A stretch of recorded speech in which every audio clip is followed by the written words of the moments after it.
नमस्कार दोस्तों, स्वागत है आपको द जीनियस स्टडी पर। दोस्तों, आपके लिए एनसीईआरटी सार संग्रह बुक का वीडियो लेकर आ रहा हूँ। उसमें आज प्राचीन इतिहास का चैप्टर वैदिक काल है, जिसका ये पार्ट फर्स्ट है। इसके बाद इसका पार्ट 2 आएगा। तो दोस्तों, क्वेश्चन को स्टार्ट करते हैं। फर्स्ट क्वेश्चन है, वेद का शाब्दिक अर्थ है ज्ञान। वेद का शाब्दिक अर्थ क्या है? ज्ञान। सर्वाधिक प्राचीन वेद कौन सा है? ऋग्वेद। सर्वाधिक प्राचीन वेद कौन सा है? ऋग्वेद। आर्य शब्द किसको इंगित करता है? श्रेष्ठ वंश को। आर्य शब्द किसको इंगित करता है? श्रेष्ठ वंश को। ऋग्वेद में कुल कितने मंडल और सूक्त है? 10 मंडल और 1028 सूक्त है। ऋग्वेद में कुल कितने मंडल और सूक्त है? 10 मंडल और 1028 सूक्त है। त्रयी नाम किसके लिए प्रयोग किया जाता है? तीनों वेद अर्थात ऋग्वेद, सामवेद एवं यजुर्वेद के लिए। त्रयी नाम किसके लिए प्रयोग किया जाता है? तीनों वेद, ऋग्वेद, सामवेद और यजुर्वेद के लिए। नेक्स्ट क्वेश्चन है, यज्ञ संबंधी विधि विधानों का जानकारी किस वेद से प्राप्त होती है? यजुर्वेद से। यज्ञ संबंधी विधि विधानों का जानकारी किस वेद से प्राप्त होती है? तो यजुर्वेद से। 4 वेदों में से किस एक में जादुई माया और वशीकरण का वर्णन है? अथर्ववेद में। 4 वेदों में से किस एक में जादुई माया और वशीकरण का वर्णन है? अथर्ववेद में।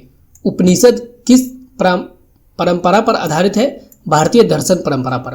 उपनिषद किस परंपरा पर आधारित है? भारतीय दर्शन परंपरा पर। ऋग्वेद का कौन सा मंडल पूर्णतः सोम को समर्पित है? 9वां मंडल।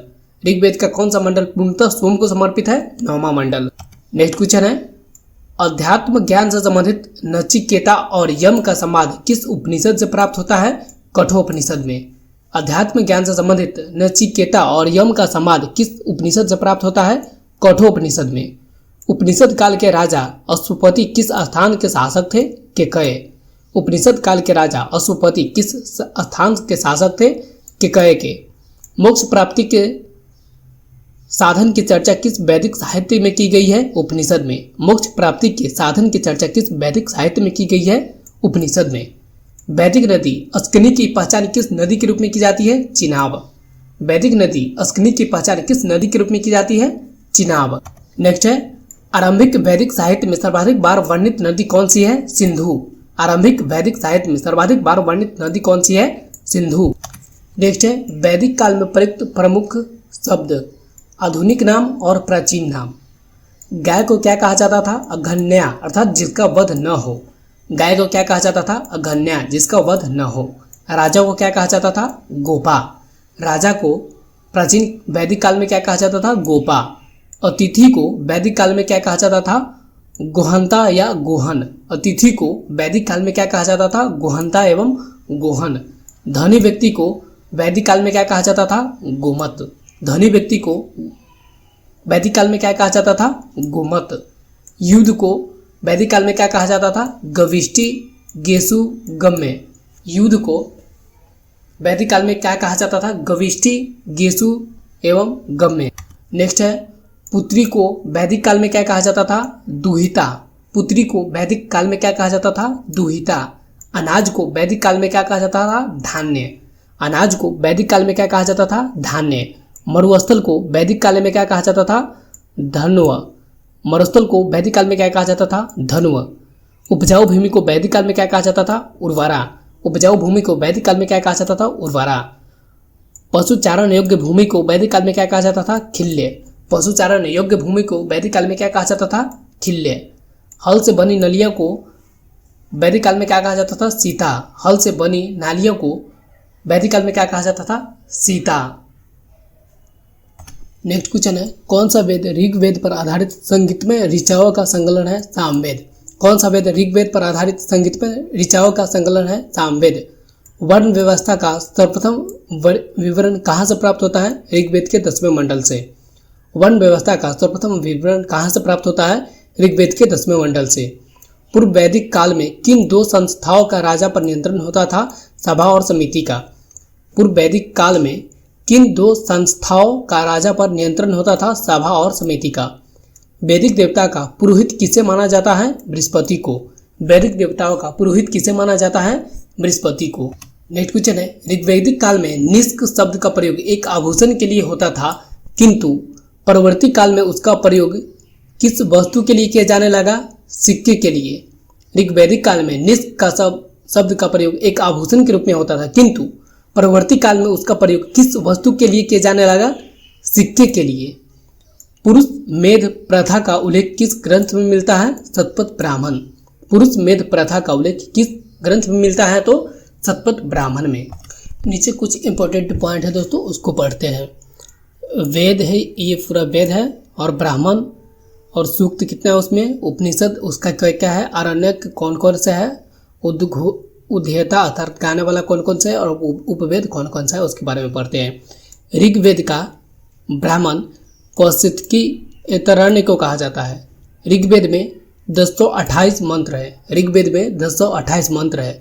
ऋग्वेद में कौशिकी ऐरण्य उपनिषद है। ऋग्वेद का उपनिषद क्या है? कौशिकी और ऐतरेण्य। आरण्यक है ऐत्रेय कौशिकी। ऋग्वेद का अध्येता कौन है? होत्रु। ऋग्वेद का अध्येता कौन है? होत्री, अर्थात ऋग्वेद का अध्ययन करने वाला को होत्री कहते हैं। ऋग्वेद का उपवेद है आयुर्वेद प्रजापति। ऋग्वेद का उपवेद है आयुर्वेद प्रजापति। यजुर्वेद का ब्राह्मण है तैत्तिरीय शतपथ। यजुर्वेद का ब्राह्मण है तैत्तिरीय शतपथ। यजुर्वेद में उपनिषद है तैत्तिरीय कठी शेषताश्वर इस बृहन्नाट मैत्रियानी। यजुर्वेद में आरण्यक है तैत्तिरीय बृहदारण्यक शतपथ। यजुर्वेद में आरण्यक है तैत्तिरीय बृहदारण्यक शतपथ। अध्येता है अध्यायु। यजुर्वेद के अध्येता कौन है? अध्यायु।